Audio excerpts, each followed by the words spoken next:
फेसबुकमा मैले मेरो आफन्तहरूलाई ब्लक गरेँ अरे, डिलिट गरेँ अरे भनेर चाहिँ आजभोलि आफन्तहरू माझमा चाहिँ हल्लाइरहेछ। कतिपय आफन्त माझमा, र मैले यो सही गरेँ कि गलत गरेँ तपाईँहरूले भन्नुहोला। किनभने म यहाँ के भनिरहेछु भने किन गरेँ भन्ने कुरा चाहिँ मैले तपाईँहरूसँग सेयर गरिरहेछु। एकछिन सुन्नुहोस् है, तपाईँहरूसँग पनि मिल्न सक्छ। किनभने मैले सही गरेँ कि गलत गरेँ त्यो मेरो निर्णय हो है। अनि मान्छेले आफ्नो इच्छाअनुसार बाँच्न सक्छ है। र मैले किन गरेँ भनेर चाहिँ तपाईँहरूलाई भनिरहेछु, र तपाईँहरूले पनि गर्नुभएको छ भने मिल्न सक्छ कुरा। किन गरेँ भन्दाखेरि, किनभने आफन्त भनेको चाहिँ मेरो दृष्टिकोणबाट आफन्त भनेको हृदयमा हुन्छ, सम्मानमा हुन्छ, श्रद्धामा हुन्छ, फेसबुकको वालमा हुँदैन, सुहाउँदैन रहेछ फेसबुकको वालमा। मैले त्यो देखेँ। किनभने सबैभन्दा मुख्य कुरा म के भन्छु भने मेरो काखमा अहिले त 20 वर्ष रनिङ गर्दै गरेको स्पेसल छोरी छ, सेरेब्रल पाल्सी, डाउन सिन्ड्रोम पनि हो, प्रियम है। तपाईँहरूलाई म देखाउँछु होइन। मैले प्रियम देखाएर तपाईँहरूसँग सिम्प्याथी बटुल्नु पनि कहिले चाहेको छुइनँ है।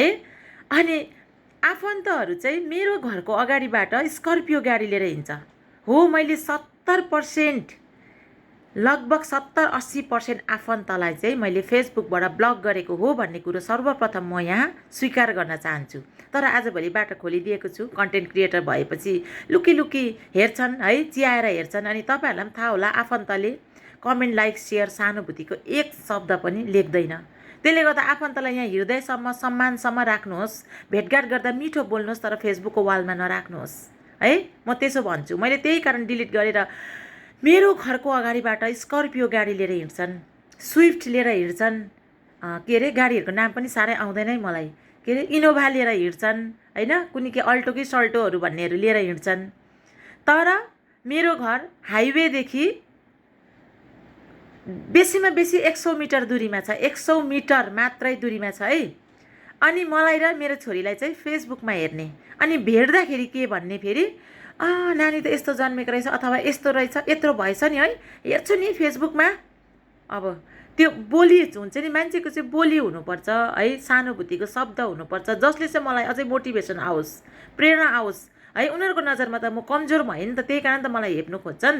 म जति सक्दो म आफूलाई मोटिभेट गरेर है, म मेरो परिवारलाई मेरो नानी यस्तो छ भनेर नसोचिकन म मोटिभेट गरेर हाँसेर घर खुसी पारेर हिँडिरहेको छु है। दुःख सुख यस्तै हो, मलाई मात्रै परेको छैन।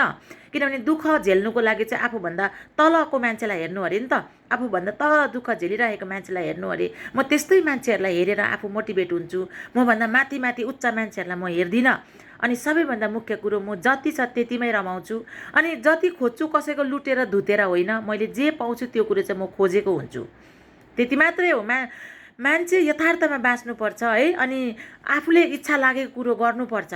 आफन्त भनेर मैले चेपेर पनि के गर्नु, यहाँ फेसबुकको वालमा मलाई हेरेर हाँस्छन् भने के मैले उनीहरूलाई ब्लक नगर्नु, डिलिट नगर्नु? उनीहरू एकदम धनी छन्, कसै आफन्तले 2-4 हजार रुपियाँ पैसा सघाएका छन् मलाई भने पनि जिन्दगीभरि पनौती सम्झिने। अनि मलाई आजभोलि के भन्छन्, ठुलो भयो, भयङ्कर भयो।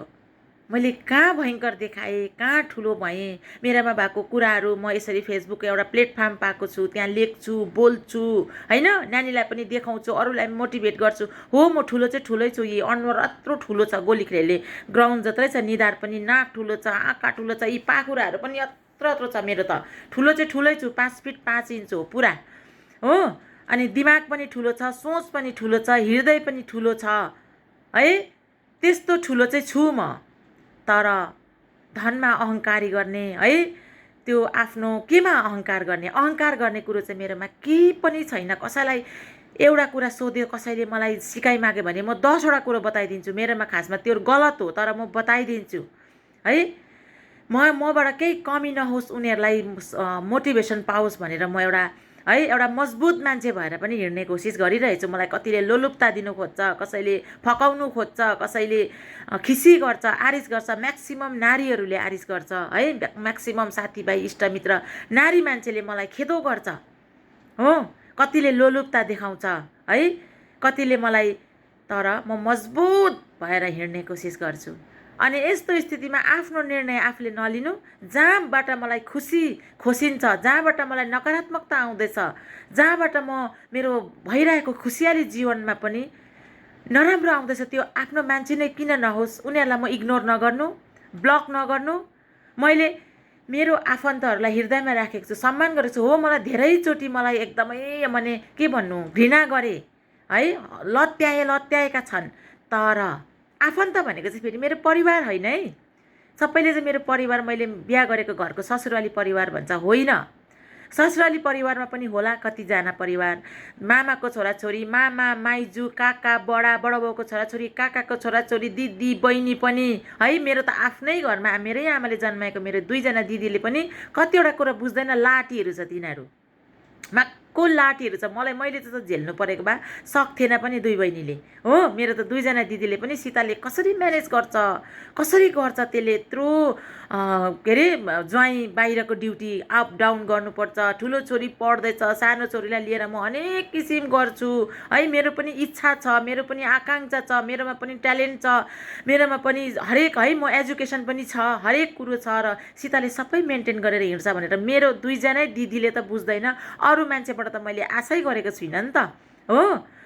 सिधा छ मेरो घरमा। मेरो खासमा मेरो दिदीहरूलाई नि दोष चाहिँ दिदिनँ, तिनीहरू लाठी छ, जसले जे भने उतै कुद्ने खालको, जसले जे भने सीता त यस्तो पो त भने नि भन्छ, तिनीहरूले अझै कुरा थप्छ, त्यस्तो खालको लाठीहरू छ तिनीहरू 2 जना हो। अनि यिनीहरू बुझ्दैन, लाउनु खानु मजा गर्नु पाए भने भइगयो। मेरो त्यस्तो छ दिदीहरू। एकजना त झन् अब त्यस्तै छ हो, मजा गर्नु एकदम लाइफ भनेको चाहिँ मजा हो भन्ने खालको हुन्छ नि।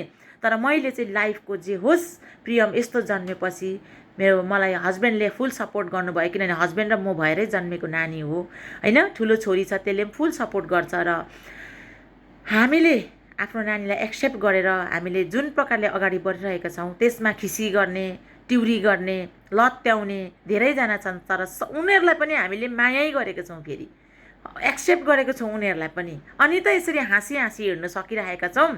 मलाई मान्छेले के भन्छ म कान सुन्दिनँ, बहिरा हुन्छु। म हिँड्छु यहाँ, म हरेक मेरो घरमा मेरो सबैभन्दा मेरो 2 जना दिदीको चाहिँ भेनाहरू पनि बहुत चलाक छ, चङ्खो सबै कुरो भेनाहरूले गरिदिन्छ र तिनीहरूले केही गर्नु परेको छैन। तर मेरो घरमा मेरो प्रियमको बाबा पनि सोझो व्यवहारको हुनुहुन्छ, सिधा मान्छे हुनुहुन्छ, के यताउता जान्नुहुन्न गर्नु, तर हरेक कुरो मेरो टाउकोमा छ, मेरो भारमा छ, मलाई सपोर्ट गर्नुहुन्छ उहाँले हरेक कुरोमा।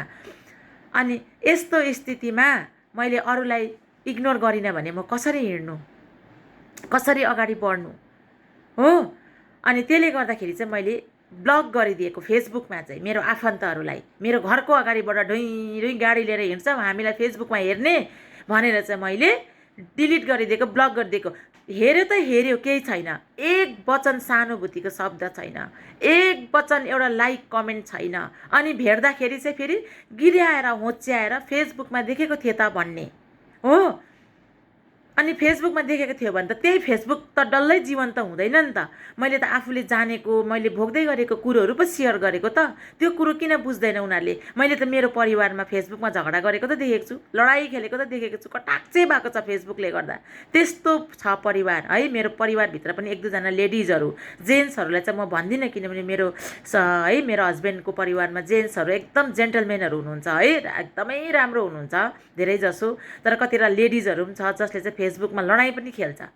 मैले सिधै भने हेर्नुहोस्, फेसबुकमा म दुनियाँभरको त्यो म नि नाच्नु पनि जान्दछु, गाउनु कोही बेला तपाईँहरूलाई सुनाउँछु, मेरोमा पनि छ कलाहरू। तर म पनि दुनियाँभरको बिचको कुराहरू गरेर तपाईँहरूसँग भ्युज बटुलेर पैसा कमाउनु सक्छु नि।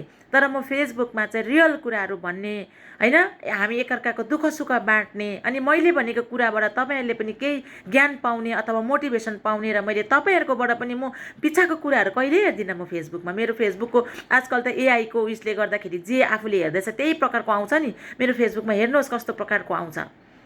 म त्यो एकदम जहाँबाट म सही कुरो पाउँछु, 2टा कुरा भए पनि त्यो मात्रै हेर्छु म है, त्यो मात्रै पढ्छु। आजकल मान्छेले पोस्ट पढ्दैन, पुरा मलाई पोस्ट 1 लाइन पढ्दा मन पऱ्यो भने म कम्प्लिट पोस्ट पढ्छु हो। मान्छेले नपढिकन ठेङ्गा देखाइरहेको हुन्छ।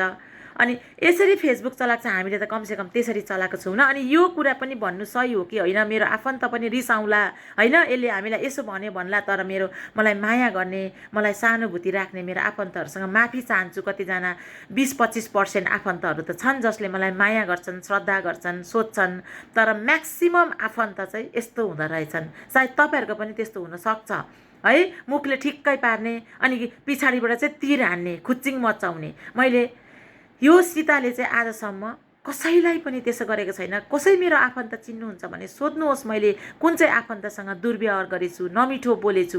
हो, मैले कसैले मलाई दुर्व्यवहार गर्दाखेरि जवाब चाहिँ दिएको छु, किनभने म जवाब छिटो दिने गर्छु है। दिनुपर्ने ठाउँमा म जवाब दिइहाल्छु, किनभने ढुक्कले बस्नु पऱ्यो नि त आफू। त्यो कुरा मनमा खेलाएर किन टेन्सन बस्नु भनेर म चाहिँ कसैलाई जवाब दिनुपर्ने छ भने तुरुन्तै जवाब दिने गर्छु अनि सञ्चले बस्छु हो। अनि आफन्तहरूले सुनेर पनि के भन्लान् भन्ने म गुनासो नराखिकन मैले यो भिडियो बनाएँ। तपाईँहरूलाई पनि सही गलत के लाग्यो, मैले त्यही कारण आफन्तहरूलाई डिलिट गरिदिएँ, ब्लक गरिदिएँ। तर आजभोलि फेसबुकले नै आफै त्यो अनब्लक गरिदिँदो रहेछ है। हेर्नु हुँदै होला, हेर्नुहोस्, मलाई हेरेर मोटिभेट हुनुहोस्, सिक्नुहोस्। प्रियमलाई हेर्नु नआउनुहोस्। अहिले म किनभने यस्तो स्थितिमा छु, तपाईँहरूसँग धेरै बेर बसेर गफ गर्नु पनि सक्दिनँ, तपाईँहरूसँग धेरै बेर बसेर चिया बनाएर दिनु पनि सक्दिनँ, पकाएर खानु दिनु पनि सक्दिनँ, किनभने आज नानी धेरै ठुलो 20 इयर्स रनिङ छ। मैले उसलाई हरेक कुरोमा हेर्नुपर्छ। मान्छे आएपछि उसको एक्टिभिटिज चेन्ज हुन्छ, ऊ अतालिन्छ।